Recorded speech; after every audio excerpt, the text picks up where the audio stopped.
राम राम नमस्कार। हरियाणा तक देख रहे हैं आप और मेरा नाम है सोनिया सतानीता। 15 मार्च चौटाला परिवार का ये बेहद अहम दिन। आज दिग्विजय चौटाला लगन कौर रंधावा के साथ 7 फेरे लेने वाले हैं। उनके विवाह के कई दिनों तक चले कार्यक्रमों में राजनीति से लेकर अलग अलग क्षेत्रों के दिग्गज शामिल हो चुके हैं और कुछ दिग्गज आज भी आएंगे। लेकिन सवाल बना हुआ है कि क्या दिग्विजय चौटाला के दादा ओम प्रकाश चौटाला 4 दिन चले इस विवाह के प्रोग्राम्स में तो नहीं आए, तो क्या 15 मार्च को आ सकते हैं? हालांकि 10 मार्च के प्रतिभोज कार्यक्रम में तो ओम प्रकाश चौटाला नहीं आए थे, लेकिन ताऊ देवीलाल के पगड़ी बदल भाई प्रकाश बादल जरूर पहुंचे थे। माना जा रहा था कि ओपी चौटाला अगर 10 मार्च को नहीं आए तो 15 मार्च को भी उनका आना मुश्किल ही है।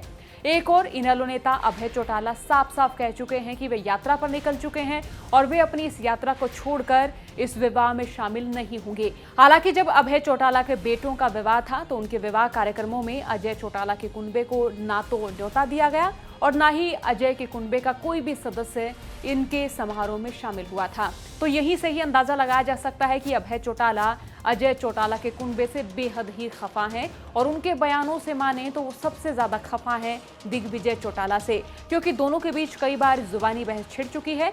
जब दिग्विजय चौटाला और अजय चौटाला ओपी चौटाला को उनके ब्याह का न्योता देने गुरुग्राम में उनके फ्लैट पर गए थे तो तब अभय चौटाला उस वक्त वहां मौजूद नहीं थे।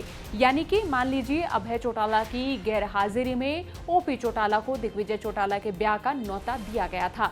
लेकिन ओम प्रकाश चौटाला अभी तक के कार्यक्रमों में शामिल नहीं हुए हैं, पर क्या आज वो अपने पोते को आशीर्वाद देने आएंगे? इस सवाल के जवाब के लिए आज दिन भर निगाहें रहेंगी दिग्विजय चौटाला के ब्याह पर। अगर ओपी चौटाला दिग्विजय चौटाला के विवाह समारोह में जाते हैं तो इस परिवार के एक होने की संभावना बनी रह सकती है। अगर ओम प्रकाश चौटाला नहीं जाते हैं तो ये माना जाए चौटाला परिवार के एक होने की संभावना बाकी नहीं है।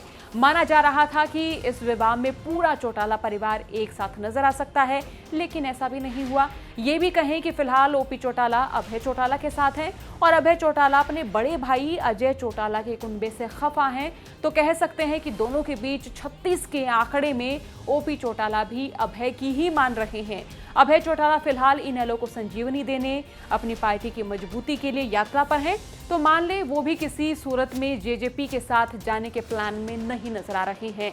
87 साल की उम्र में ओम प्रकाश चौटाला भी अभय चौटाला के साथ कंधे से कंधा मिलाकर इनेलो को मजबूत करते दिखे हैं। तो ये संकेत है कि भविष्य में भी ओम प्रकाश चौटाला और अभय चौटाला जेजेपी के साथ जाने का फैसला नहीं ले सकते हैं, लेकिन हो सकता है वे किसी भी हाल में या किसी भी सूरत में कांग्रेस से हाथ मिलाने की जरूर सोच लें या फिर ऐसा करने पर राजी जरूर हो जाएं। अब चौटाला परिवार एकजुट दिग्विजय के ब्याह में हो सकता था, या फिर ये कहें कि चौटाला परिवार की इस पीढ़ी का आखिरी समारोह है, तो ये इस परिवार के एकजुट होने का आखिरी चांस भी है। तो फिर बात अगली पीढ़ियों पर टिक जाएगी। अब बात टिकी है परिवार के सबसे बड़े सदस्य ओपी चौटाला पर। क्या इस परिवार में कहीं भी एक होने की संभावना है? क्या कोई कोना अब भी बाकी है जहां दोनों कुनबों में बातचीत शुरू हो सकती है?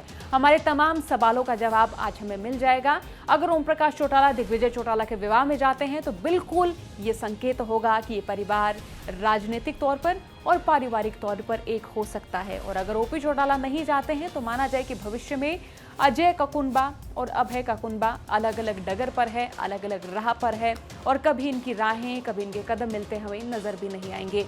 बहरहाल दोस्तों, आपका क्या सोचना है? राय रखिएगा और चौगरदा की खबरों के लिए बने रहिए हरियाणा तक के साथ। राम राम।